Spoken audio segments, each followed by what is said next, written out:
Katonda atuwadde omusajja ono His Excellency Yoweri Kaguta Museveni mwenga muddamu nti amiina. Tumwebaza okutandika naffe, amiina. Tumwebaza okuyimirira naffe, tumwebaza okuwagira Abataka, tumwebaza okuyingira ensiko n'Abataka, tumwebaza okutambula n'Abataka nga bamuwa kasooli waabwe ne muwogo waabwe. Tumwebaza okubajjukira n'ayimirira nabo. Tumwebaza okussa ettafaali ku Buganda. Tumwebaza okukuuma empagi za Buganda Ssemasonga. Tumwebaza okukuuma Namulondo. Oyo singa takuuma Namulondo anyanyiza okugikuuma. Bw'atakuuma Kabaka anyanyiza okumukuuma. Nyweza amiina nga y'amaanyi kubanga Kabaka akuuma oyo. Yamweyimirira okumukuuma. Tumwebaza okumukuuma. Tumwebaza okukuuma eggwanga lyaffe. Twebaza Katonda akuwadde amaanyi n'akuwa obuvumu n'otukuuma ate n'oyimirira mu kututeerawo ekifo kino. Twebaza Katonda akuwadde amaanyi n'Abataka ne babe nga balina kye boogerwako. Katonda ono Namugereka eyakugabira olubereberye tumusaba akukuume era akwongere buli kirungi ky'olowoozaako, buli kye wali oyagadde. Akugondeza abatakwagala nga mpulira bangi, akugondeza abakuwalana nga mpulira bangi, akugondeza abeewaga nga mpulira bangi, nga bwe yakugondeza oluberebere gye bali wabula ate n'abawa n'ekifo twegazanyiza mukubagale muwagane bulungi twanirisi bandi ekyo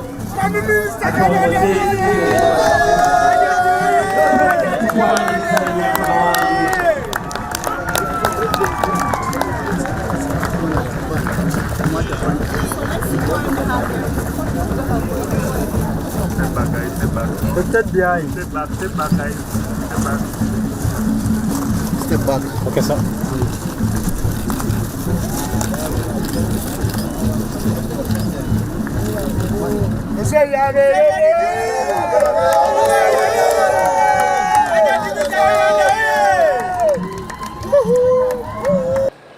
Twebaza Katonda atuwadde omusajja ono His Excellency Yoweri Kaguta Museveni mwenga muddamu nti amiina.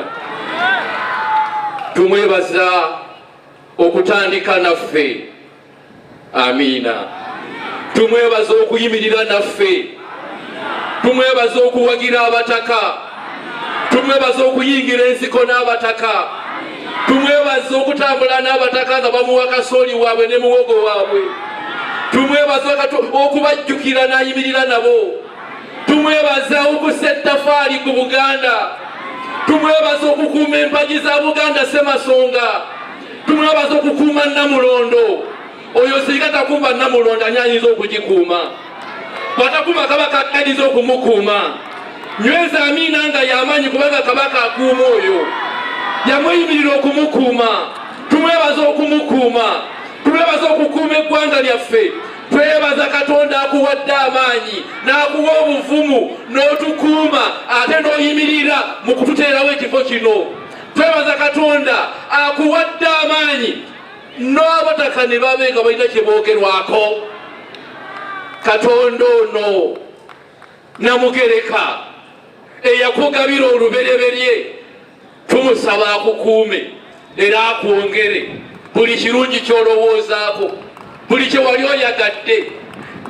Akugondeza abatakwagala nga mpulira bangi, akugondeza abakuwalana nga mpulira bangi, akugondeza abeewaga nga mpulira bangi, nga bwe yakugondeza oluberebere tutambula naawe ne tukusabira Essaala. Katonda akuwangaaze akuttire ku bukulembeze, ffe twagisaba temwaliwo. Netugamba nti Katonda awangaze Yoweri Kaguta Museveni. Pulezidenti ebyange bijja kuba byangu nnyo kukwebaza okuba nti oli wano. Ekyo kintu kikulu nnyo nnyo nnyo nnyo. Weekitiibwa Pulezidenti, byonna bye wakola toteekwa kwejjusa n'eddakiika n'emu kubanga bye wakola bigenda kujjukirwa abaana n'abazzukulu n'abazzukulu n'abazzukulu n'abazzukulu abiriddawo. Era nange Oweekitiibwa Pulezidenti kye nakola sigenda kukyejjusa era sikejjusangako, wabula ntendereza butendereza Katonda, Katonda alina amaanyi, Katonda asobola buli kintu.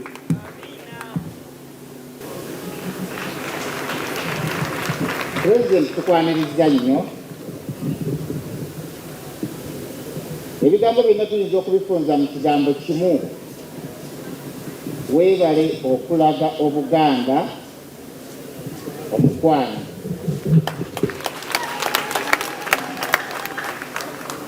Pulezidenti, Buganda ekolebwa amasiga 3 ng'essiga ebbereberye ly'Abalangira, essiga eryokubiri be Bataka,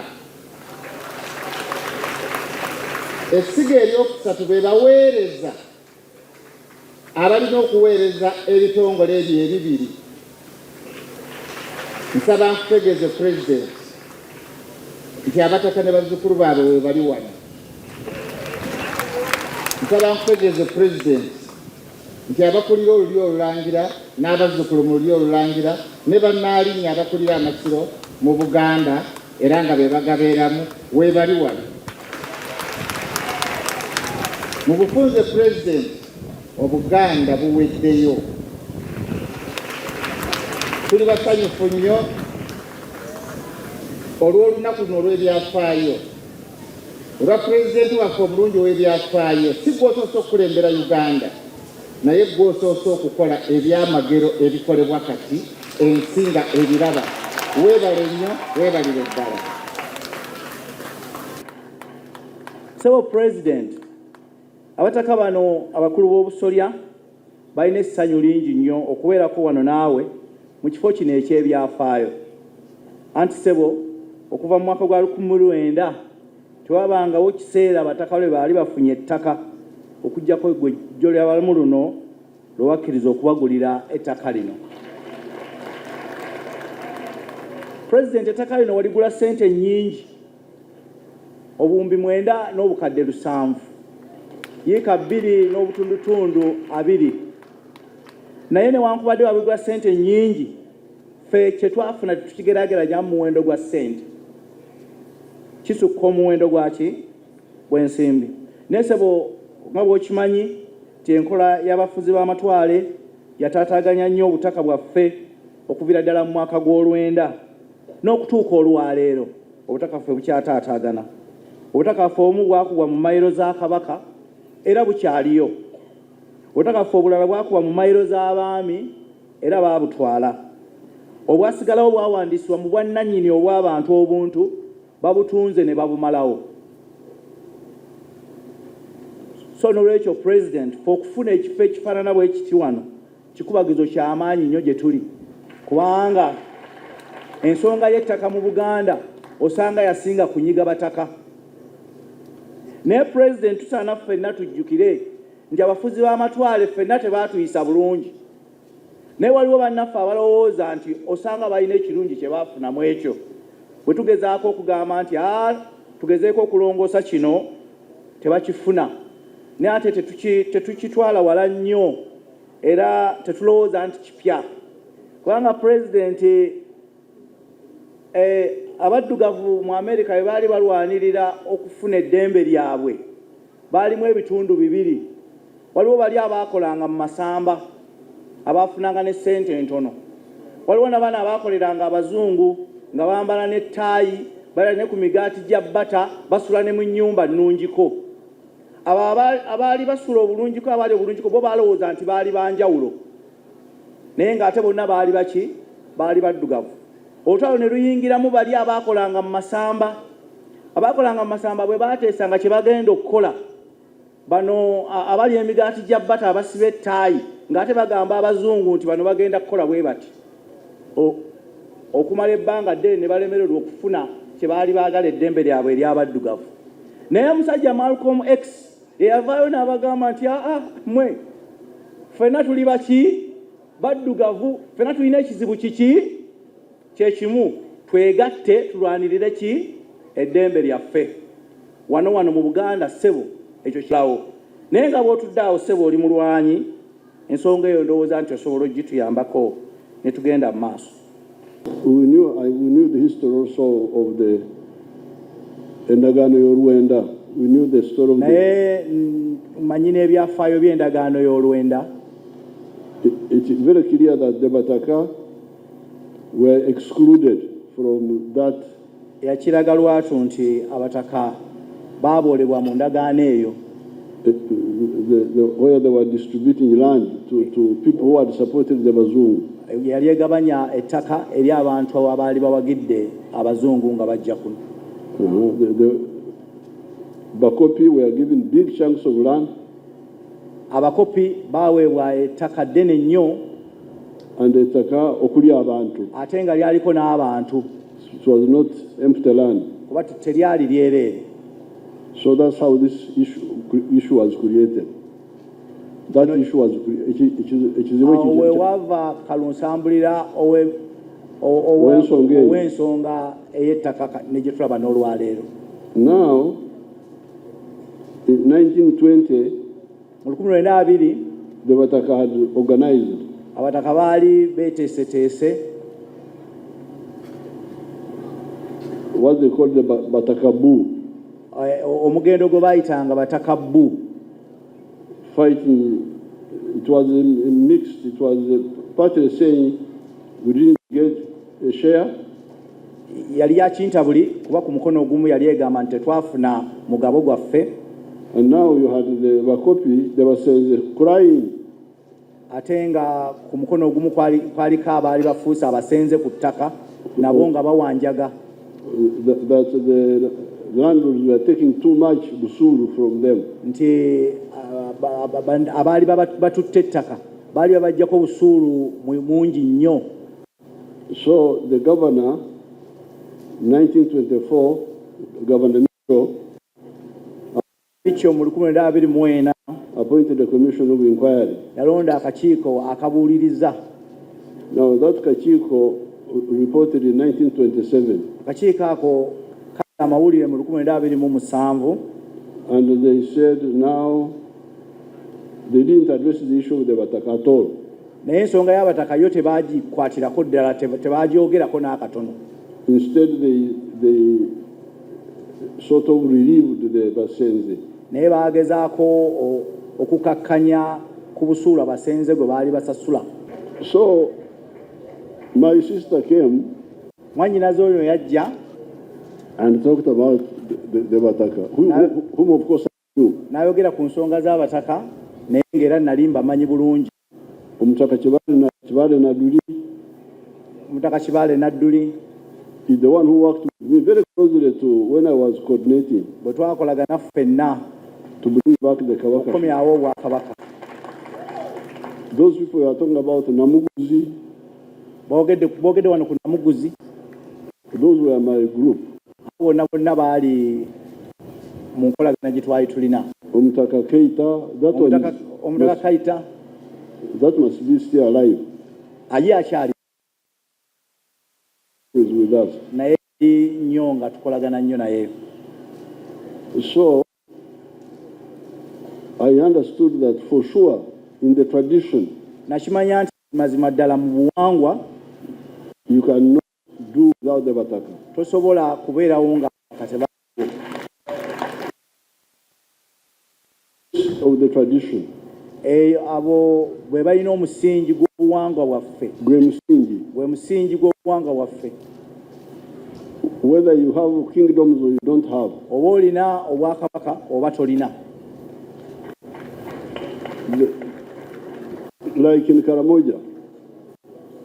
They are kings. Kabaka. But the clans are there. Naye abakulu b'ebika gye bali. So when we go there, they are the ones we deal with. Bebo betukolagana nabo. Then you get to a place like Ankole. N'ogenda mu Ankole. Where there were kings but they have not been restored. Ewaali bakabaka naye tebannaba kuzzibwawo. But the clans are there. Naye ebika gye biri. And they are operating. Era bitambula. And they are helping. So, Joyce told me about this. I didn't see any problem at all. Wekitiibwa Joyce bwe yambuulira ku nsonga eno saagirabamu mutawaana gwonna. And I knew the exclusion by the Europeans. Era nali mmanyi nti abataka baali babooleddwa abazungu okukuba enkokora. Okubakuba enkokora. Oba baali bakubiddwa abazungu enkokora. Abazungu bakuba mmwe. Abazungu baakuba abataka olukokola. Tumuveewo.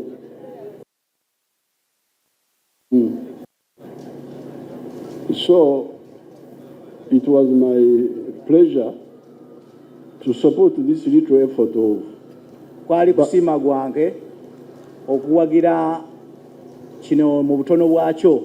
Kyali ssanyu lyange. Lyali ssanyu lyo. Ono omusajja ayogera bibye.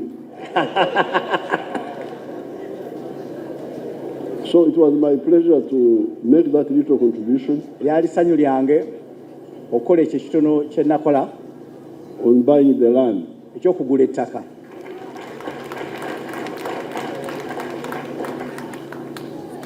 Because those clans, kubanga ebika, if they are really well used, senga bikozesebwa bulungi, they will create more unity even in Uganda. They will create more unity. Byandi tusobodde okugatta abantu baffe mu Uganda. The strength of the African race, kubanga amaanyi g'abantu abaddugavu Abafirika, especially the ones of this part of the world, ddala mu kitundu kino ekyensi, part of it is culture, amaanyi agamu nono, but also genetics, naye n'obuzaale.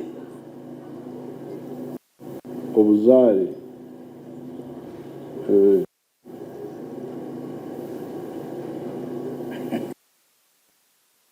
Waba kibakwita obunya. Omanya abanyankole bane ebigambo bingi. Ekigambo kye bayita ensigo, Abaganda kye bayita ensigo, abanyankole bo bakiyita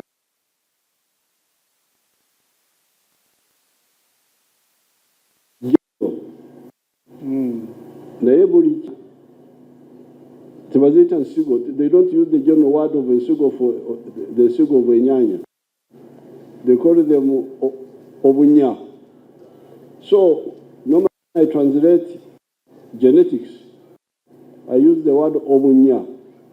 Obunya, the structure of the human body.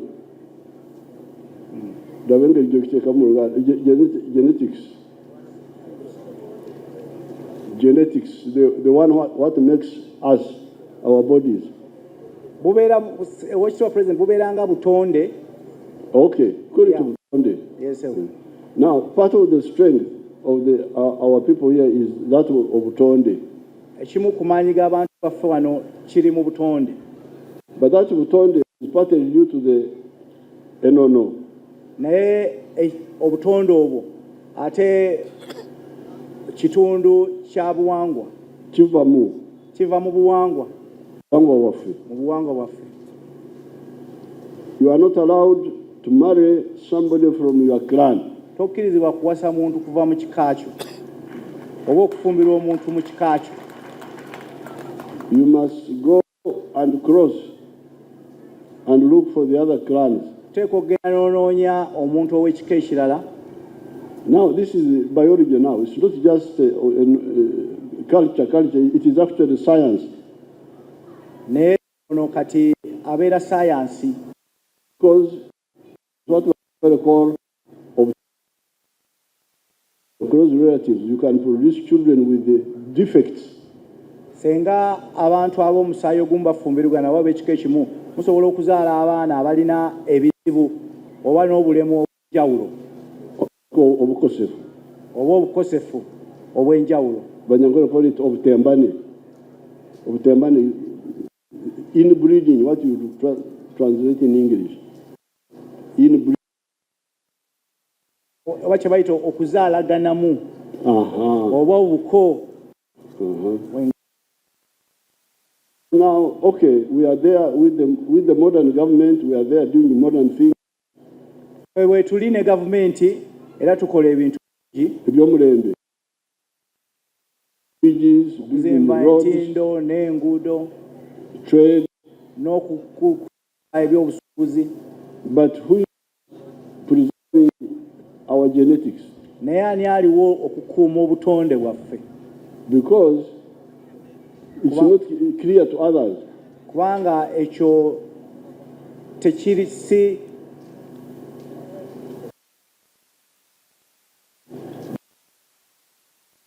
the reverend here, the sheikhs. Kubanga ne bannaddiini when a girl and a boy come to get married, kubanga omuwala n'omulenzi bwe bajja nga baagala kufumbiriganwa, and they come and say, I'm in love with this one. If I don't marry, I will die. Ne bagamba nti ono mwagala nnyo era bwe simuwa nsobola okufa. Ate bwe mutunulako mpulira okukankana.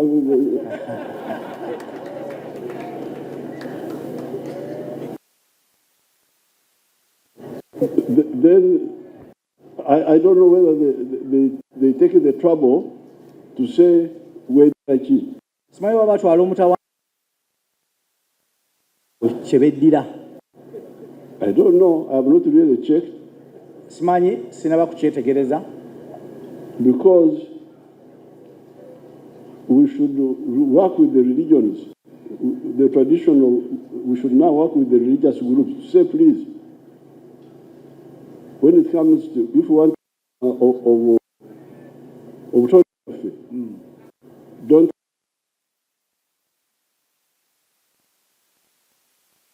tulina okukolagana ne bannaddiini, fe ab'ebyobuwangwa tulina okukolagana ne bannaddiini okulaba nti wabeerawo ngeri bantu ba kika kimu gye beezaalamu olw'okukuuma obutonde bwaffe. Okuzaalaganamu. So, who is now looking after that? Ekyo kati ani akitunulako? Okay, the government is looking after the roads, the electricity, the what, but that side. Gavumenti etunula ku nguudo, tunula ku masannyalaze, naye ekitundu ekyo ani akitunulako? The religious people are preparing us to go to heaven. Abannaddiini bo batuteekateeka kugenda mu ggulu. To go to Jannah. But is somebody looking at the other side? Naye ani atunuulidde oluuyi luli? Then you get the problem of the language. Netufuna obuzibu bw'ennimi. Who is following up the issue of the language? Ani agoberera ensonga ezikwatagana n'ennimi ze twogera? Because we are English, Swahili. Kubanga waliwo Oluzungu, waliwo Oluswahili. But who is focusing on the indigenous language? Naye ani atunuulidde ku nnimi zaffe ez'obuzaaliranwa? The foods. Oba emmere yaffe ey'obuwangwa. Eyannansangwa. So, me, I didn't see any conflict if we sit down properly without omururu, without looking for the most efficient and the most useful way of organizing ourselves. Nze nali sirabawo obuzibu bwonna senga twali tusobola okufuna engeri gye tuyinza okukolaganamu esinga okubeera ennungi ku lw'abantu baffe. So therefore, I'm very happy to support the Abataka. Olw'ekyo nina essanyu lingi okuwagira kuba nti mpagira Abataka. Kati wano mbalowoozaako kyokka. No, they had a circle. They had their circle of the Balangira. I would like to put 100 million in that one. Abalangira president abateereddemu obukadde bw'ensimbi 100 mu kittavu kyabwe. Then there are small things which you can handle now. There is the retreat of the waliwo ebintu ebitono bye tuyinza okukwatako kaakati olusirika lw'abalangira oba bambejja n'abambejja bambejja n'abalangira president $2.2 bazibampeere kati ezo sente olwekitiibwa president nazo abalangira azibawadde. 22 million, 22. obukadde bw'ensimbi 22.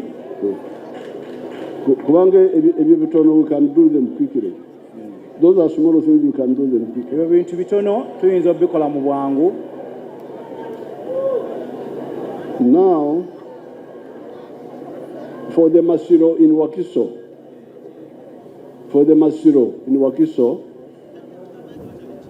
I would have to send a team. Naroiso. Musonga ya Masiro mu Wakiso. I would have to send an engineering team. Nja kubasindikira ekibinja ky'abakugu. Then they come bajje and assess the work. Balabe omulimu kye gwetaagisa. Then we shall plan. Tuteeketeke.